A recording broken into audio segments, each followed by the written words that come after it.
आमेन मंडली बसवे।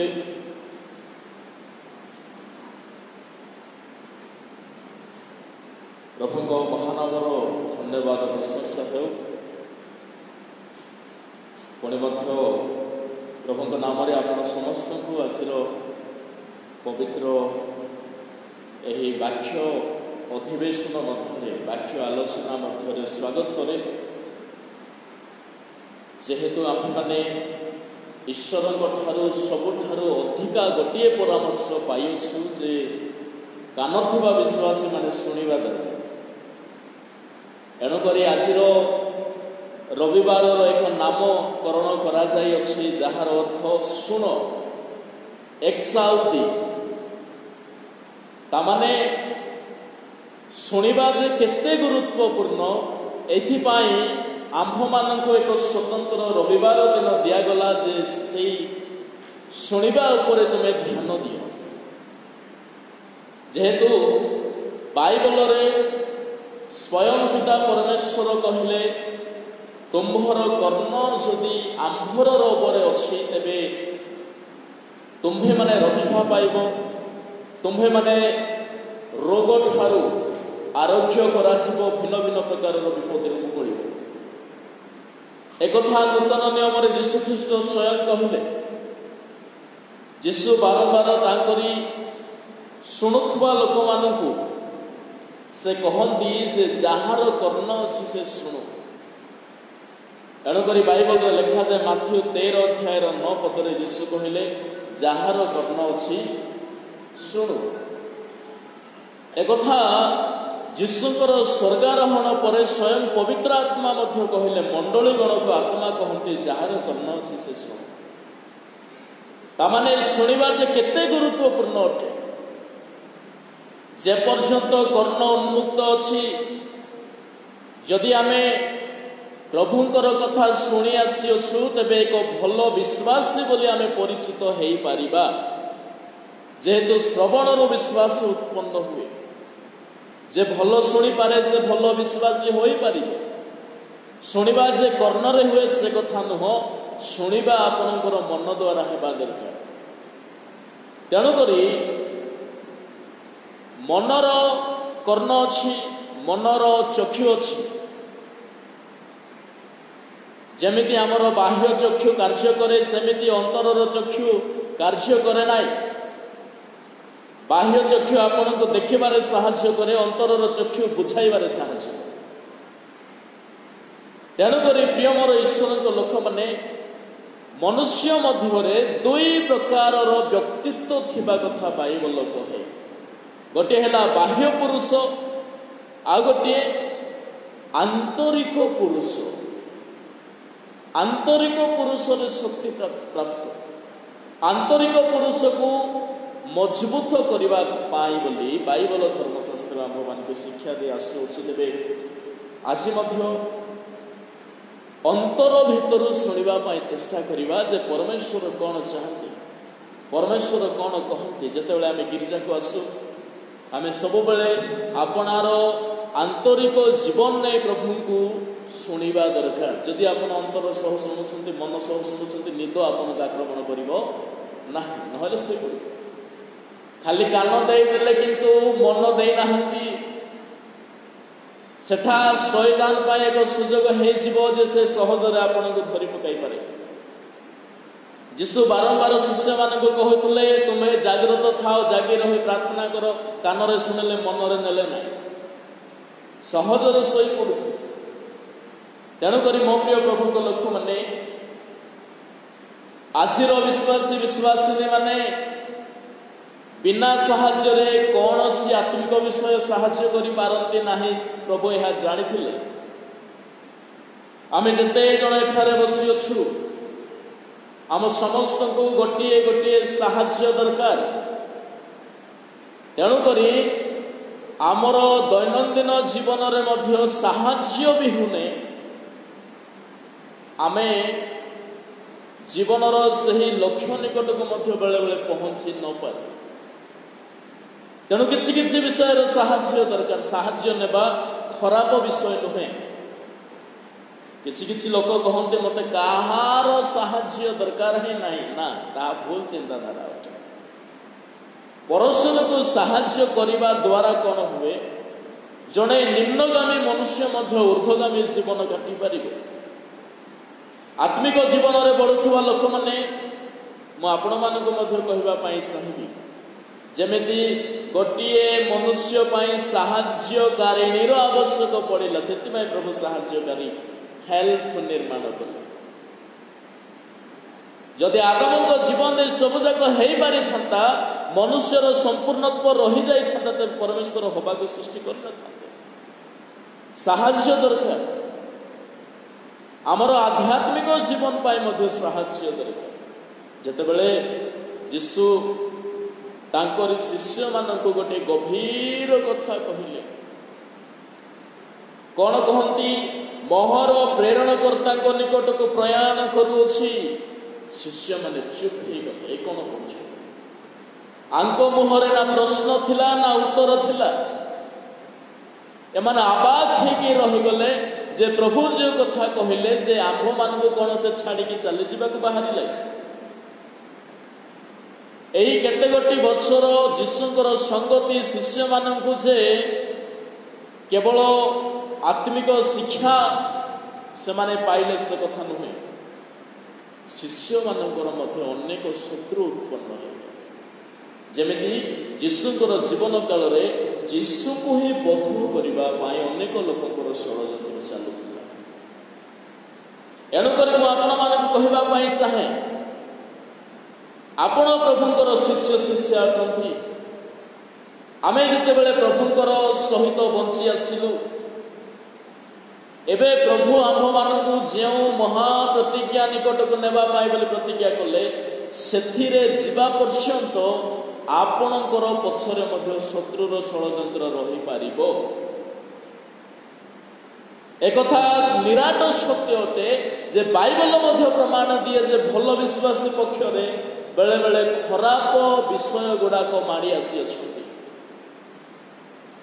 ଯୋସେଫ ଜଣେ ଭଲ ମଣିଷ ଥିଲେ।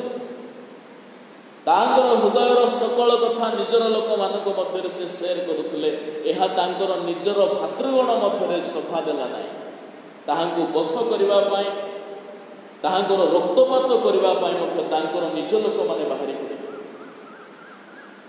ଆଇବ ଘରେ ଆଇବ ସିଦ୍ଧ ସରଳ ବ୍ୟକ୍ତି, ଆତ୍ମିକ ମନା ବ୍ୟକ୍ତି, ଈଶ୍ୱର ଭୟକାରୀ ବ୍ୟକ୍ତି, ଅଧର୍ମରୁ କୁକ୍ରିୟାରୁ ପୃଥକୀକୃତ ଜୀବନ ଥିଲା ତାହାଙ୍କର।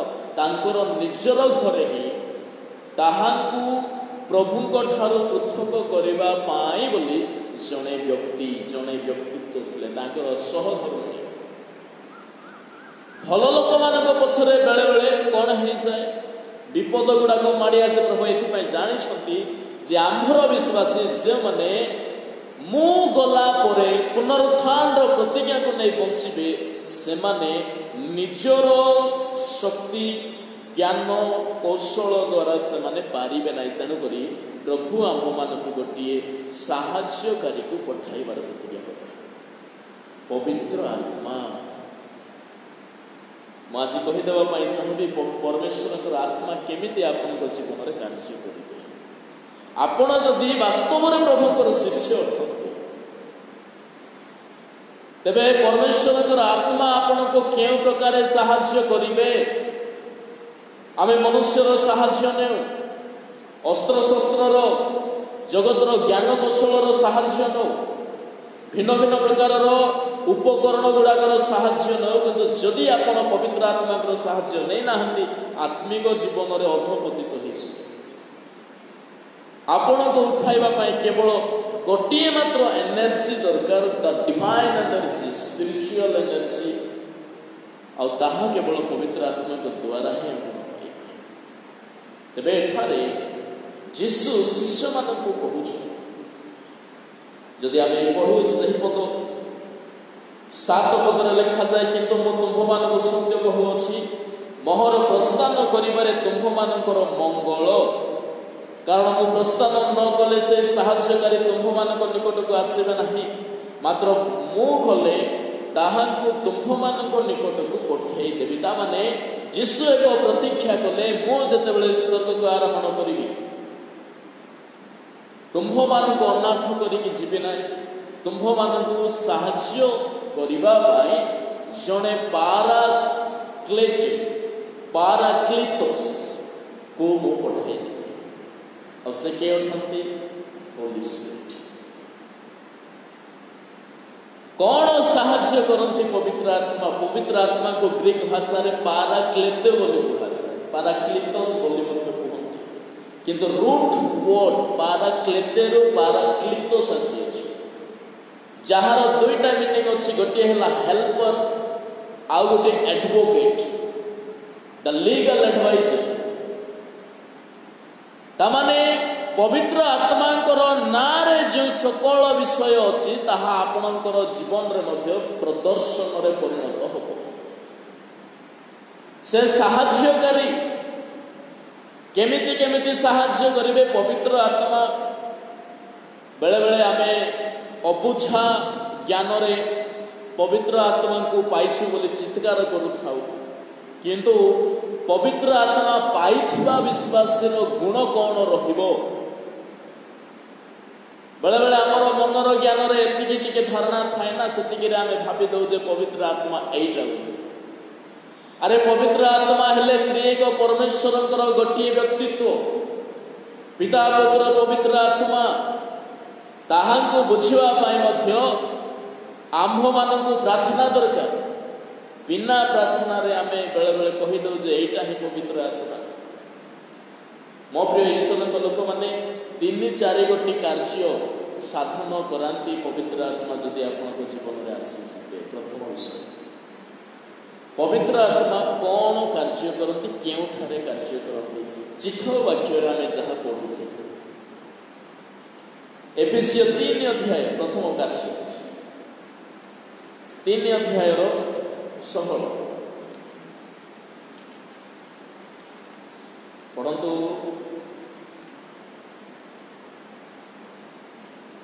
ଯେପରି ସେ ଆପଣା ଗୌରବ ରୂପ ନିଧି ଅନୁସାରେ ଆପଣା ଆତ୍ମାଙ୍କ ଦ୍ୱାରା ତୁମ୍ଭମାନଙ୍କୁ ଆନ୍ତରିକ ପୁରୁଷରେ ଶକ୍ତି ପ୍ରାପ୍ତ ହୋଇ ବଳବାନ ହେବାକୁ ଦିଅନ୍ତି।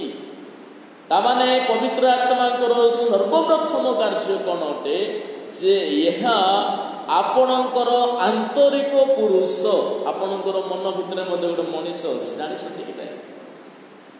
ଇନଭିଜିବଲ ବିଇଂ, ଇନୱାର୍ଡ ମ୍ୟାନ୍, ଯାହା ଅଛି କିନ୍ତୁ ଭିଜିବଲ ନୁହେଁ। ସେ ଥିବା ହେତୁ ଆପଣ ବଞ୍ଚିକି ଅଛନ୍ତି। କେବେ ଫିଲ୍ କରିଛନ୍ତି? ସ୍ୱର୍ଗକୁ ଆପଣଙ୍କର ଦେହ ଯିବ ନା ସେ ଭିତରେ ଥିବା ମଣିଷଟା ଯିବ? କୋଉଟା ଯିବ? ଆପଣଙ୍କର ଦେହ ଆପଣ ନୁହନ୍ତି, କିନ୍ତୁ ଆପଣଙ୍କର ଦେହ ଭିତରେ ଯିଏ ଅଛନ୍ତି ସେ ହେଲେ ଆପଣ। ଏହାକୁ ବୁଝିବା ପାଇଁ ଟିକେ ଗଭୀର ଜ୍ଞାନ ଦରକାର। ମୋର ଦେହକୁ ମୁଁ ବୋଲି ଯଦି କହୁଛି ମାନେ ମୁଁ ଭୁଲ ଅଟେ, କିନ୍ତୁ ଏ ଦେହ ମୋର ବୋଲି ଯଦି ମୁଁ କହୁଛି ମାନେ ମୁଁ ରାଇଟ୍ ଅଟେ। ମୋ ପ୍ରିୟ ଈଶ୍ୱରଙ୍କ ଲୋକମାନେ, ପବିତ୍ର ଆତ୍ମା ଆସିଲେ ଆପଣଙ୍କ ଜୀବନ ପାଇଁ ଗୋଟିଏ କର୍ମ କରିବେ। ସେ ଗୋଟିଏ ଡିଭାଇନ୍ ଏନର୍ଜି ଆଣିବେ ଆପଣଙ୍କ ମଧ୍ୟରେ, ଏକ ଏମିତି ଏନର୍ଜି ଯାହା କେବେ ହେଲେ ଡିସ୍କଭର କରାଯାଇପାରିବ। ସେ ଏନର୍ଜି କାହାଠାରୁ ଆପଣ ହାସଲ କରିପାରିବେ ନାହିଁ, କି ଆପଣଙ୍କ ଠାରେ ଯଦି ଅଛି ଆପଣ କାହାକୁ ଦେଇପାରିବେ, ସେୟାରିଂ କରାଯାଇପାରିବ ନାହିଁ, ତାହାକୁ କିଣା ଯାଇପାରିବ ନାହିଁ। ଏକ ଏମିତି ପାୱାର ଶକ୍ତି, କ'ଣ ବୋଲି ଲେଖାଗଲା? ଆନ୍ତରିକ ପୁରୁଷରେ ଶକ୍ତି। ଆଉ ଏ ଶକ୍ତି କାହାର? 20 ପଦ 3:20 କ'ଣ ଲେଖା ଅଛି? ଯେଉଁ ଈଶ୍ୱର ଆମ୍ଭମାନଙ୍କ ଅନ୍ତରରେ କାର୍ଯ୍ୟ ସାଧନ କରୁଥିବା ଆପଣା ଶକ୍ତି। ତାମାନେ ଏ ଶକ୍ତି କାହାର ଶକ୍ତି ଅଟେ? ଆପଣଙ୍କ ନିଜର ନୁହେଁ। ଏ ଶକ୍ତି ପରମେଶ୍ୱରଙ୍କର, ସ୍ୱୟଂ ପରମେଶ୍ୱରଙ୍କର ଶକ୍ତି, ଯାହା ପ୍ରଭୁ ଆପଣଙ୍କର ଅନ୍ତର ଜୀବନ ମଧ୍ୟରେ ଦେବେ, ଆନ୍ତରିକ ଭାଗରେ ଦେବେ। ଜଗତରେ ଆମେ ଭିନ୍ନ ଭିନ୍ନ ପ୍ରକାରର ଏନର୍ଜି ଗୁଡ଼ାକ ଦେଖି ଆସିଅଛୁ। ପାୱାର, ଏନର୍ଜି, ଗୋଟିଏ ପ୍ରକାରର ଏନର୍ଜି। एनर्जी कहीं दरकार एनर्जी से दरकार से आपण गोटे कार्य करने जपरी एबल हो पारे योग्य हो पारे ability to do some work से कौन दरकार एनर्जी दरकार मत फैन चलाइबार अच्छी मत एनर्जी गोटे इलेक्ट्रिसिटी तो दरकार अच्छी ना मत भात कुकिंग करार अच्छी तेरे तार गोटे एनर्जी दरकार आपण जो चूल्हा जालुंट तहिरे गोटे एनर्जी अच्छी आपण जो कप्रे टी पीउछंती से टी रे उठुवा से बाष्पर गोटे एनर्जी अच्छी ए वायुमंडल रे गोटे एनर्जी अच्छी ए सोलार सनलाइट रे गोटे एनर्जी अच्छी आपणकर जल रे आपणकर पानी रे गोटे एनर्जी अच्छी आपण धाउथुवा गति रे गोटे एनर्जी अच्छी तो किसी विषय करबा एनर्जी दरकार आपण चलाबुला करबा आपणको शक्ति नहले करिवे कि आपण देहर तो गोटे एनर्जी दरकार तेणुक भिन्न भिन्न प्रकार एनर्जी अच्छी आ सब एनर्जी पॉजिटिव अच्छे नेगेटिव अच्छी मन रख किंतु the power of holy spirit तहिरे कौन सी प्रकार नेगेटिव विषय ना किंतु आजिकल टिके अलग हो जाए परमेश्वर आत्मा शक्ति को लोग नेगेटिवली यूज करते सावधान ए केबे करेंगे ना कहीं सबू पापर क्षमा अच्छी सीना पवित्र आत्मा विरुद्ध में जे गला अच्छी कि क्षमा से पवित्र आत्मा शक्ति को सठिक भाव में व्यवहार करा दरकार जदि आमर जो अर्थ रे जो सकल एनर्जी गुड़ा कौन कौन मेकानिकल एनर्जी अच्छी थर्माल एनर्जी अच्छी न्यूक्लियर एनर्जी अच्छी केमिकल एनर्जी अच्छी इलेक्ट्रोमैग्नेटिक एनर्जी अच्छी ग्रेविटेशनल एनर्जी अच्छी यही सकल एनर्जी पॉजिटिव अच्छे नेगेटिव अच्छी आज जगत बाया हो जाती किंतु कौन क्षति होची आम एनवायरनमेंट रो जो बैलेंस अच्छी रहिबा कथा ताहा नष्ट हो गला जो क्लोरोफ्लोरोकार्बन ग्रीन हाउस गैसेस रो परिमाण एते मात्रा रे बढ़ुଛି हमर जो ओजोन लेयर अछि पतला हे गलानी सनलाइट सीधा सड़क आसुଛି हमर चमड़ा फटाई देछि नहीं इस साल हम देखें कि दामनजोड़ी में भी 40 डिग्री का हो गया तो आने वाले दिनों में क्या होने वाला है आप ही खुद सोच लीजिएगा लेकिन लोगों को सिर्फ पावर चाहिए इतना पावर जनरेट हो रहा है वायुमंडल को मध्य छाड़ी ना जो फैन बोलूँ तो गोटे एनर्जी अच्छी वायुमंडल मध्य इलेक्ट्रिसिटी प्रवाहित जल इलेक्ट्रिसिटी आसूँ कोयला इलेक्ट्रिसिटी आसूँ पावर एनर्जी यार नेगेटिव अच्छी जे आज आगामी दिन में कौन हम जना ना मुंबई परिस्थिति बुड़ापी जाऊँगी 2050 तेणुक सावधान होगा दरकार भारत में पाखापाखि 8 कोटी रु अधिका गछ आहरी दरकार नहले यार बैलेंस आसब ना मो प्रिय प्रभु लोक मैंने आउ गोटे एनर्जी कौटू आसे डेमोनिक एनर्जी के जानी कि भूत बोले बब एमती डर जे कहवा कथा नहीं डेमोनिक एनर्जी तहिरे मध्य पावर अच्छी ना गोटे दिन आसो शैतान आसवाई जाऊँगी थेसलोनिकी 2 रे लिखा जाए थेसलोनिकी 2 रो 9 पदरे मध्य लिखा अच्छे जदि आम पढ़ू जे शेष काल में गोटे शक्ति आसवाई जाऊँगी द्वितीय थेसलोनिकी तहिर 2 अध्याय तहिर 8-9 पद मानक लिखा अच्छी सेतेबेले से अधर्म पुरुष प्रकाशित हेबो ताहाको प्रभु यीशु आपना मुखर निश्वास द्वारा संहार करिवे आ आपना आगमनर प्रकाश द्वारा विनाश करिवे शैतान रो शक्ति कहार शक्ति डेमोनिक पावर शैतान रो शक्ति अनुसार समस्त प्रकार मिथ्या शक्ति चिन्ह अद्भुत कर्म पुणी विनाश पात्र मानक निकट में समस्त प्रकार अधर्मर छलना सहकारे से अधर्म पुरुषर आगमन हम ताने जगत मध्य आसंता दिन मानक गोटे महाशक्ति प्रकाश पाइबा जाऊँगी द पावर ऑफ शैतान पावर ऑफ डेविल ଆଉ ତାହାକୁ ଯଦି ଆପଣ ପ୍ରତିରୋଧ କରିବା ପାଇଁ the power of holy spirit ଆପଣ ଜୀବନରେ ରଖି ନାହାନ୍ତି ତେବେ ହାରିଯିବେ। କାହିଁକି ଶିଷ୍ୟମାନେ ସେଦିନ ଭୟଭୀତ ହେଲେ? ଯୀଶୁ ଜାଣିଗଲେ ମୋତେ କିଛି ପଚାରୁ ନାହ କାହିଁକି, ତୁମର ମନ ଭିତରେ କ'ଣ ଭରିଗଲା? ଦୁଃଖ। କି ଦୁଃଖ? ଯୀଶୁ ସେମାନଙ୍କୁ କେତେ ଗୋଟି କଥା କହିଲେ। ଦେଖନ୍ତୁ, ଯେତେବେଳେ ଡେମୋନିକ୍ ପାୱାର ଆସିବ କ'ଣ କ'ଣ ଘଟିବ? ଯୋହନ 16 ଅଧ୍ୟାୟରେ ଲେଖା ଅଛି। 16 ଅଧ୍ୟାୟର 1-2 ପଦ ଅନୁସାରେ ତହିଁରେ ଲେଖାଯାଏ, ତୁମ୍ଭେମାନେ ଯେପରି ବିଘ୍ନ ନ ପାଅ ଏଥି ନିମନ୍ତେ ମୁଁ ତୁମ୍ଭମାନଙ୍କୁ ଏହି ସମସ୍ତ କଥା କହିଅଛି। ସେମାନେ ତୁମ୍ଭମାନଙ୍କୁ ସମାଜଚ୍ୟୁତ କରିବେ। ହଁ, ଏପରି ସମୟ ଆସୁଅଛି ଯେତେବେଳେ ଯେ କେହି ତୁମ୍ଭମାନଙ୍କୁ ବଧ କରେ ସେ ଈଶ୍ୱରଙ୍କ ଉଦ୍ଦେଶ୍ୟରେ ଉପାସନା ରୂପ ବଳି ଉତ୍ସର୍ଗ କରୁଅଛି ବୋଲି ମନେ କରିବ। ତାମାନେ ଡେମୋନିକ୍ ପାୱାର ଯେତେବେଳେ ଆସିଯିବ ତେବେ ରାଇଚିୟସ୍ ପିପୁଲ ମାନଙ୍କୁ ଧର୍ମକୁ ନଷ୍ଟ କରିବା ଧର୍ମୀୟ କର୍ମ ବୋଲି ଅନେକ ଲୋକ ଭାବି ଦେଇପାରନ୍ତି। ବୁଝା ପଡ଼ିଲା ମୋ କଥା? ସତ୍ୟକୁ ନଷ୍ଟ କରିବା ମୁଁ ପ୍ରଭୁଙ୍କ ପାଇଁ କାର୍ଯ୍ୟ କରୁଛି ବୋଲି ଅନେକ ଭାବନ୍ତି। କି ଯୁଗ ଆସିବା ପାଇଁ ଯାଉଛି ଏମିତି ସମୟରେ। ସେଥିପାଇଁ ଯୀଶୁ କହିଲେ ତୁମେ କିଛି ଦୁଃଖ ହୁଅ ନାହିଁ, ମୁଁ ତୁମ୍ଭମାନଙ୍କୁ ଗୋଟିଏ ମାନେ ଏନର୍ଜି ଦେବା ପାଇଁ ଗୋଟିଏ କାହାକୁ ପଠେଇବି? ସାହାଯ୍ୟ କରିବି। ଆଜିର ଜଗତରେ ସ୍ପିରିଚୁଆଲ ଇମ୍ପ୍ରୁଭମେଣ୍ଟ ପାଇଁ, ସ୍ପିରିଚୁଆଲି ପ୍ରୋଟେକ୍ସନ ପାଇଁ ଆପଣଙ୍କ ଜୀବନରେ ଈଶ୍ୱରଙ୍କର ଶକ୍ତି ନିହାତି ଜରୁରୀ ଅଟେ। ଆଜିର ଯୁବାମାନଙ୍କ ପାଇଁ ଅନେକ ଯୁବା ଯୁବତୀ ଭ୍ରଷ୍ଟ ନଷ୍ଟ ହେଇଗଲେ। କାହିଁକି ଜାଣିଛୁ? ସେମାନଙ୍କ ଜୀବନରେ ଦେହରେ ଜିମ୍ ଫିମ୍ କରି ଏଡ଼େ ବଡ଼ ବଡ଼ ହାତ ବନାଇଛନ୍ତି, ଏଇ କିନ୍ତୁ ଦେଖିଲା ବେଳକୁ କ'ଣ ନାହିଁ? ଈଶ୍ୱରଙ୍କ ଶକ୍ତି ନାହିଁ। କେମିତି ପ୍ରୋଟେକ୍ଟିଭ ହେଇପାରିବେ ସେମାନେ?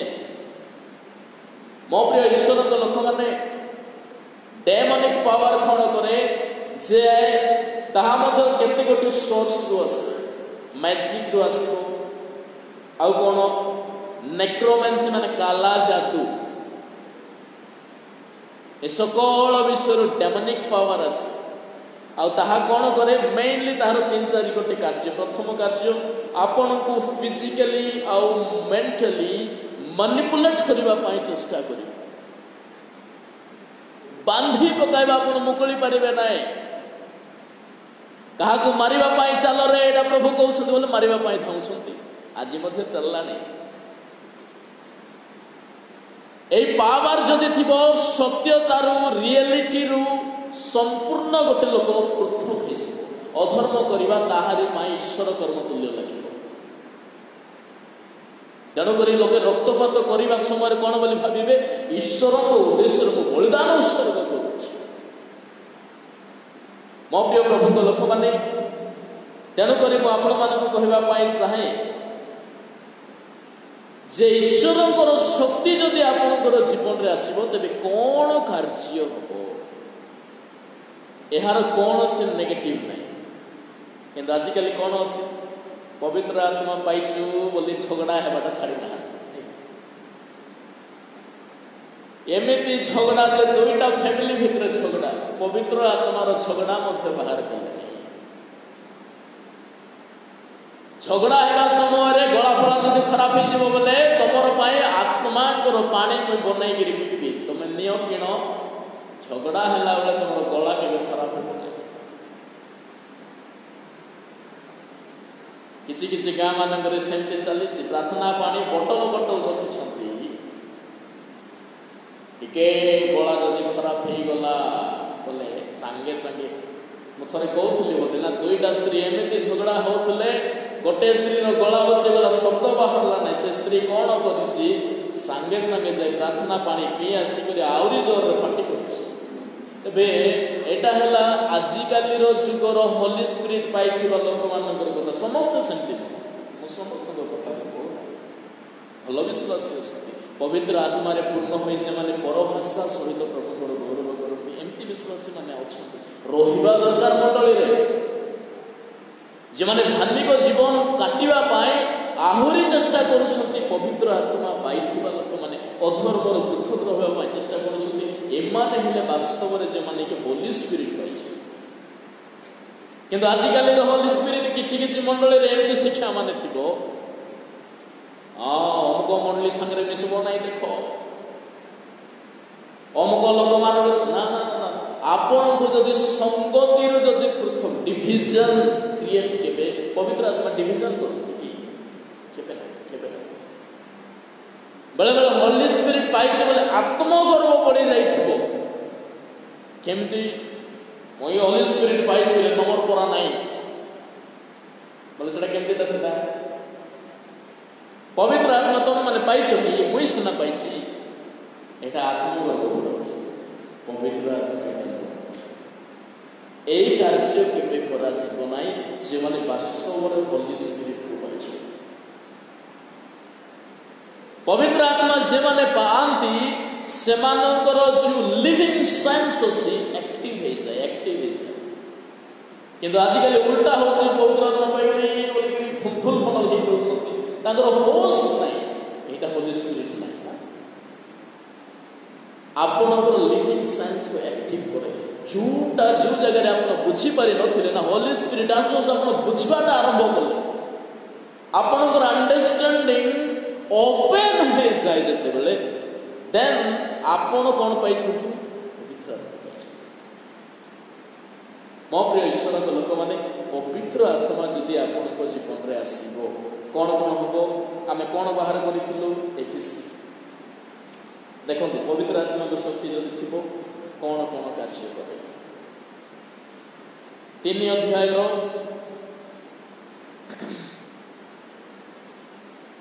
17 ପଦରେ ପ୍ରଥମ କଥା ଅଛି, ପବିତ୍ର ଆତ୍ମା ସେମାନେ ପାଆନ୍ତି ସେମାନଙ୍କ ଠାରେ ନମ୍ବର 1 ବିଷୟ ଯେ 3:17 ଯେଉଁଟା ଆମେ ପଢ଼ିଛୁ, ତହିଁରେ ଆପଣଙ୍କର ଜୀବନ ମଧ୍ୟରେ ପବିତ୍ର ଆତ୍ମା ଏକ ସ୍ଥାନ ପ୍ରସ୍ତୁତ କରିବେ ଯେଉଁ ସ୍ଥାନରେ ଯୀଶୁଖ୍ରୀଷ୍ଟ ବାସ କରିବେ। ପବିତ୍ର ଆତ୍ମାଙ୍କର କାର୍ଯ୍ୟ ଆପଣଙ୍କର ଜୀବନ ମଧ୍ୟରେ ପ୍ରଭୁଙ୍କ ପାଇଁ ଏକ ସ୍ଥାନ ପ୍ରିପେୟାର କରିବେ। ତେଣୁକରି ତହିଁରେ ଲେଖା ଅଛି, ପୁଣି ବିଶ୍ୱାସ ଦ୍ୱାରା ଖ୍ରୀଷ୍ଟ ତୁମ୍ଭମାନଙ୍କ ହୃଦୟରେ ବାସ କରନ୍ତି। ତାମାନେ ପବିତ୍ର ଆତ୍ମା କ'ଣ କରନ୍ତି? ଆପଣଙ୍କର ହୃଦୟ ମଧ୍ୟରେ ବିଶ୍ୱାସର ଏକ ସ୍ଥାନ ନିରୂପଣ କରନ୍ତି, ଯେଉଁଠାରେ କି ତା ପରମେଶ୍ୱରଙ୍କର ପୁତ୍ର ବା ଯୀଶୁଖ୍ରୀଷ୍ଟ ତାହାଙ୍କର ବାକ୍ୟ ସେ ସବୁ ଆସିଥାଏ। ଏହା ପବିତ୍ର ଆତ୍ମାଙ୍କ ଦ୍ୱାରା। ଦ୍ୱିତୀୟ ବିଷୟ କ'ଣ ହୁଏ? ଯେ ପବିତ୍ର ଆତ୍ମା ଆପଣଙ୍କର ଜୀବନରେ ପ୍ରେମର ଏକ ରୁଟ୍ ବା ମୂଳକୁ ବନାନ୍ତି। ମୂଳ କେମିତି? 18 ପଦ ଅନୁସାରେ ଲେଖାଯାଏ, ଯେପରି ତୁମ୍ଭେମାନେ ପ୍ରେମରେ ବଦ୍ଧମୂଳ ଓ ଦୃଢ଼ ରୂପେ ସ୍ଥାପିତ ହୋଇ ବୋଧର ଗମ୍ୟ ଯେ ଈଶ୍ୱରଙ୍କ ପ୍ରେମ ତାହା ଜ୍ଞାତ ହୁଅ ଓ ସମସ୍ତ ସାଧୁଙ୍କ ସହିତ ସେଥିର ଦୈର୍ଘ୍ୟ ଓ ପ୍ରସ୍ଥ, ଉଚ୍ଚତା ଓ ଗଭୀରତା ବୁଝିବାକୁ ଶକ୍ତି ପ୍ରାପ୍ତ ହୁଅ। ତାମାନେ ପବିତ୍ର ଆତ୍ମା ଆପଣଙ୍କର ଜୀବନ ମଧ୍ୟରେ ଗୋଟିଏ ପ୍ରକାରର ଫାଉଣ୍ଡେସନକୁ ବନାଇବେ। ସେ ଫାଉଣ୍ଡେସନର ନେଗେଟିଭ ଅଛି କି? କାହାକୁ ଦୋଷାରୋପ କରିବା କଥା ଅଛି କି? ନା ନା ନା, ଈଶ୍ୱରଙ୍କ ପ୍ରେମକୁ ବୁଝିବା କଥା ଅଛି। ଆପଣ ଯେତେବେଳେ ପ୍ରଭୁଙ୍କର ଆତ୍ମା ପାଇଛନ୍ତି, ପ୍ରଭୁଙ୍କର ଆତ୍ମା ପ୍ରାପ୍ତ ବିଶ୍ୱାସୀ ମାନେ ପ୍ରଭୁଙ୍କର ପ୍ରେମ କ'ଣ ଜାଣିବା ପାଇଁ ଚେଷ୍ଟା କରନ୍ତି। ପ୍ରଭୁ ମୋ ପାଇଁ କ'ଣ କଲେ ଜାଣିବା ପାଇଁ ଚେଷ୍ଟା କରନ୍ତି। ପ୍ରଭୁ ଏଇମାନଙ୍କ ଜୀବନରେ ଯେଉଁମାନେ ଆଜି ତାହାକୁ ପାଇନାହାନ୍ତି ସେମାନଙ୍କ ପାଇଁ ତମେ କ'ଣ ରଖିଛ ତାହା ଜାଣିବା ପାଇଁ ପବିତ୍ର ଆତ୍ମାଙ୍କର ଶକ୍ତିରେ ଆମେ ମାନେ ସେ ବିଶ୍ୱାସ ମାନେ ତାହା ମଧ୍ୟ ଜାଣିପାରନ୍ତି। ସେଇଟା ବହୁତ। ତେବେ ମୋ ପ୍ରିୟ ପ୍ରଭୁଙ୍କ ଲୋକମାନେ, ତେଣୁକରି ଦେଖନ୍ତୁ, ଦାଉଦ ଗୋଟେ କଥା କହିଲେ, ତୁମ ଆତ୍ମାଠାରୁ ମୁଁ କେଉଁ ଭାବୁଛି? ମୁଁ ଯଦି ପାତାଳକୁ ଯିବି ତେବେ ତହିଁରେ ମଧ୍ୟ ତୁମରି ଆତ୍ମା ଅଛନ୍ତି। ତେଣୁକରି ସେ ଗୋଟିଏ ପ୍ରାର୍ଥନା ସେ ପ୍ରଭୁଙ୍କ ଠାରେ କଲେ। ଗୀତ ସଂହିତା 51 ଗୀତର 10-11 ପଦରେ ଲେଖା ଅଛି। କ'ଣ ଲେଖା ଅଛି? ପଢ଼ନ୍ତୁ ଶୀଘ୍ର। ଗୀତ ସଂହିତା 51 ଗୀତ 10 ଆଉ 11।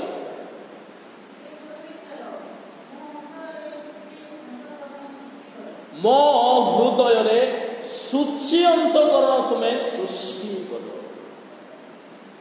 कहीं हुए पवित्र आत्मा। पवित्र आत्मा आपणकर भीतर जीवन को मजबूत कर बना। पवित्र आत्मा गोटे संगति दिए। मो प्रिय ईश्वर लोक मैंने एफिसियो 3 अध्याय 18 पदे कौन लिखा अच्छी जेपरी तुम्हें माने प्रेम बोधमूल और दृढ़ रूपे स्थापित हो बौद्धर अगम जे ख्रीष्ट प्रेम ताहा ज्ञात हुओ और समस्त साधु सहित तामाने कौन बोले लिखा गला साधु मानकर सहित तामाने एठारे गोटे यूनिटी अछि फेलोशिप अछि धार्मिकतार फेलोशिप अधर्मी जीवन ठारू पृथक कुसंगतर पृथक विपथ गमनर पृथक होई धार्मिक मानकर संगति रे वास करिबा पई पवित्र आत्मा आमको शिखाए। एवं शेष विषय गुरुत्वपूर्ण विषय 19 पद एही प्रकार ईश्वर को समस्त पूर्णतारे परिपूर्ण हुओ द फुलनेस ऑफ गॉड। एहा को पवित्र आत्मा आम जीवन रे स्थापन करिबा पई चेष्टा करे। एहा हैला पवित्र आत्मा को कार्य। मु जाने ना आपन जीवन में प्रभुकर आत्मा यही सकल कार्य है। ईश्वर को जानिबा पाई आज लोक मान को बाध्य करा जाउछि बड़ दुखर सहित म कहबा प्रार्थना टिके आस बोले आमे तांको प्रार्थना करबा को पडुछि ते हेले मत आसना हेले पवित्र आत्मा को केमिति कार्य से जीवन में है।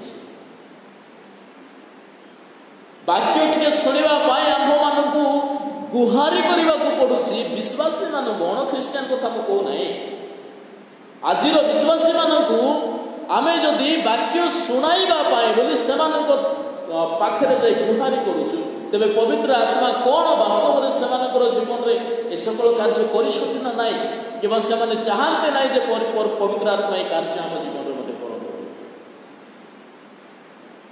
पवित्र आत्मा एनर्जी क्रिएट करे।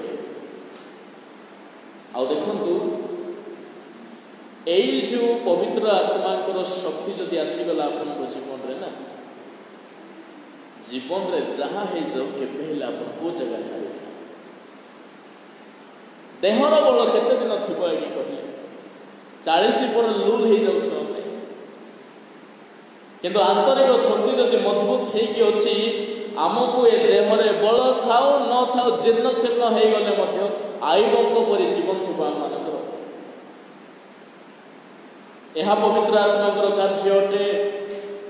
द्वितीयतः पवित्र आत्मा आपणकर ज्ञान शक्ति को बढ़ाती यह द्वितीय कार्य अटे।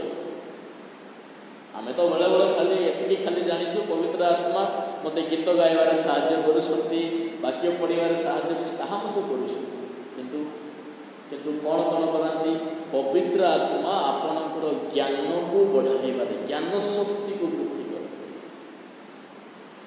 खाली जे वाक्य शुणिबार ज्ञान से कथा नुहे। आज आपणकर पिला जदि डॉक्टर हेछि से ज्ञान किया देला जानि छथि कोठर आसला से ज्ञान पवित्र आत्मा दियंती। आपणकर पिला जदि इंजीनियर हेउछि से ज्ञान पवित्र आत्मा को ठारो आसे किछि लोक एहा को ग्रहण करिबा पई चाहती मध्य नाही। डॉक्टर एबा करे पवित्र आत्मा सहाय्य कले कि अरे आपणकर जीवन सब क्षेत्र में पवित्र आत्मा को सहाय्य अछि। जतबेले कोविड आसला ना केते लोक एमिति मध्य प्रभु को कहि पकाले प्रभु कोविड-19 पठाइले कहले कि नहीं आपण माने कहले कि कोरोना रोग प्रभु पठाई छथि कहले ना कोरोना रोग रे कोटी लोके मले के दाई हला हां प्रभु पठाई दिले परा हेले दाई किए केते को लोक घरहीन हो गले बासहीन हो गले क्वारंटाइन हो गले हार्ट अटैक रे मरी गले टेंशन रे पड़ी गले बेरोजगार आसी गला पिला मानकर स्कूल नष्ट होला एजुकेशन नष्ट होला के दाई हेले प्रभु पठाइले पूरा एहा सीमित चिंताकारी लोक मानकर चिंताधारा प्रभु को आम भिलेन बनई दूना बेले बेले प्रभु कोरोना पठाइले हेले जो वैक्सीन गुड़ाक प्रभु वैक्सीन गुड़ाक आसला से वैक्सीन कौन शैतान बनई देला कि किए देला तेणुक जाना दरकार प्रभु जदि आपण को मारिबा पाई जदि षड़यंत्र करूथांते आपण को रक्षा करबा पाई निजे मरिया के नथांते यह मनुष्यर ज्ञानहीन अवस्था जेहेतु आपणकर ज्ञान को पढ़ाइबारे साहाय्य करुछंती पवित्र आत्मा आपणकर पिलार एजुकेशन रे होली स्पिरिट दरकार मो प्रिय ईश्वर लोक माने सेति पाई जेतेबेले समागम तंबू निर्माण करा जाउथला परमेश्वर केतेक लोक मानकू तंबू निर्माण ज्ञान देते कहा द्वारा आसला पवित्र जदि आप पढ़े यात्रा 31 अध्याय 2 एवं 2 ରୁ 4 पद मध्य लिखा अछि यात्रा पुस्तक 31 अध्याय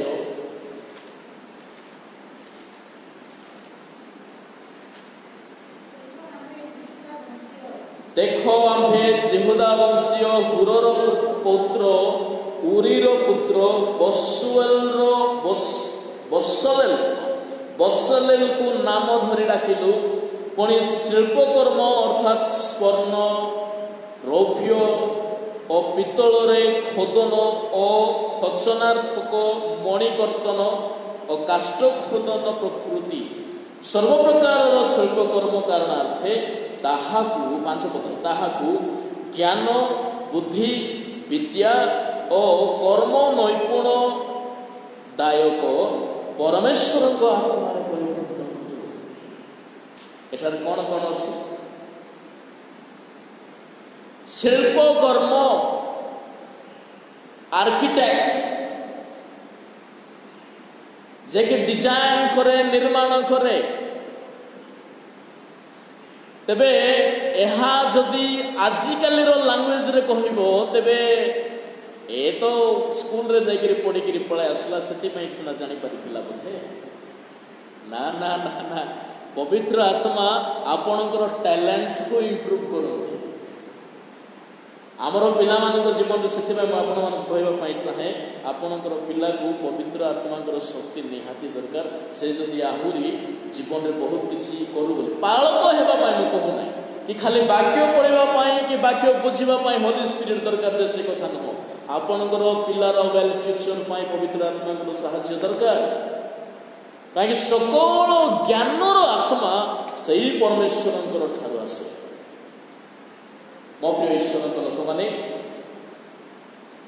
शेष कथा कहीकि मुझे समाप्त करदेवी जोटा कि आज वाक्य अनुसार आउ गोटे गुरुत्वपूर्ण कथा जहाँकि पवित्र आत्मा से कार्य करुछंती जहन 16 अध्याय तहिर 8 पदर तल भाग मानक जहाँ लिखा अछि से पवित्र आत्मा आसिले नंबर 1 कौन बोली कहली पवित्र आत्मा पाराक्लेटर दुईटा अर्थ गोटे अर्थ है हेल्पर आउ गोटे कौन अटे एडवोकेट आम हेल्पर माने केमिति पवित्र आत्मा साहाय्य करती आपणकर एनर्जी को इंप्रूव करती आपणकर नॉलेज कॉन्सन को अंडरस्टैंडिंग को इंप्रूव कर हेल्प कर एवं द्वितीय कथा एवं से एडवोकेट भाव में केमिति कार्य करती लीगल एडवाइजर भाव में से केमिति कार्य करते 3 गोटी विषय कार्य करती से आसी 8 पद से आसी पाप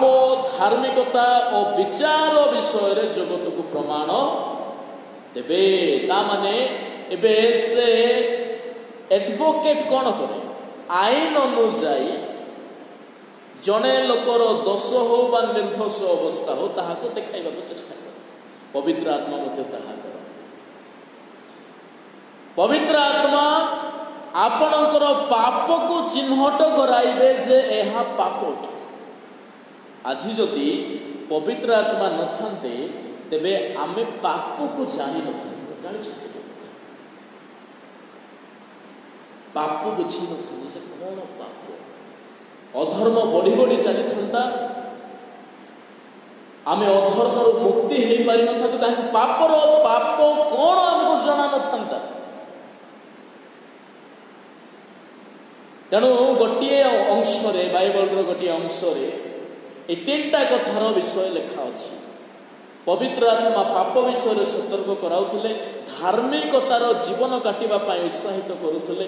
ए दुईटा नहेले पाप आउ धार्मिक जदि दुईटा विषय अच्छी, ए दुईटा विषय जदि जने पापी ही रहीगला किबा जने धार्मिक होला, ए दुई जनक मध्य ईश्वर गोटे विचार अच्छी।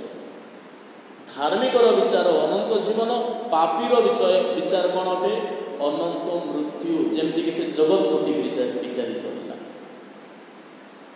आदि पुस्तक 6 अध्याय अनुसार जेतेबेले मनुष्य मानकर पाप बढ़िला जगत रे, आदि पुस्तक 6 अध्याय 3 पदरे लिखा जाए जे परमेश्वर आत्मा मनुष्य मानकर सहित विवाद करुथिले। लिखा अछि कन्विक्ट, इंग्राजी बाइबल रे कन्विक्ट माने लीगली यह ठीक दोष बा निर्दोष ताहाको चिन्हट कराइबार कार्य। पढ़ंतु जेनेसिस चैप्टर 6 वर्स 3।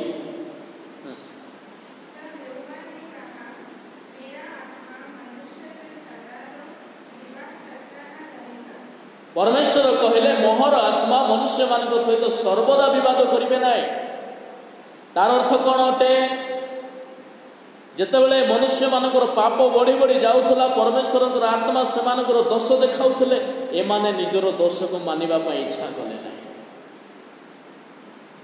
द्वितीयतः एमानको धार्मिकतार कथा मध्य कुहागला, नह को बछागला, 100 वर्ष काल प्रचार करागला, गोटे लोक हेले मन फेरण कले ना। तापर कौन आसिला जलप्लावन बा विचार। तेणुक मुझे उत्साहित करी पवित्र आत्मा आज आम जीवन में पाप ठारू दूरवर्ती जीवन धार्मिकता को ग्रहण कर बंचार विषय पवित्र आत्मा आपको शिखाऊ। आउ जदि दुईटा जगह जदि आप कौ जगार रहिले से अनुसार विचारित हेबे। तेणु प्रभु मान आशीर्वाद करूँ। आज पेंटिकस्ट डे अच्छे आसता संडे नहीं से दिन अवशिष्ट पवित्र आत्मा विषय आम बुझापी चेष्टा करें। प्रभु आम आशीर्वाद करूँ। पवित्र आत्मा कार्य आपणकर मोहर जीवन में निहाती जरूरी। मोहर पिला मानकर भविष्य मोर family spiritual strength holy spirit कार्य दरकार। एनर्जी ऑफ होली स्पिरिट जदि आम जीवन में अच्छे तेरे आम एक स्वच्छ निर्मल ख्रीस्टियान को सकल परिस्थिति आम विश्वासी जीवन में मजबूत हो गदा पथित न हो। प्रभु मान आशीर्वाद करूँ। ये वाक्य सहित पुणी समस्त जीवन में आत्मा दे आहरी आम ठारे बचाई साहय करूँ। आम कल्याण वाक्य ग्रहण करवा। समस्त बोधर ईश्वर शांति ताहा तुम मान हृदय मन को ख्रीष्ट जीशुर सर्वहितार सुरक्षा कर रखिए।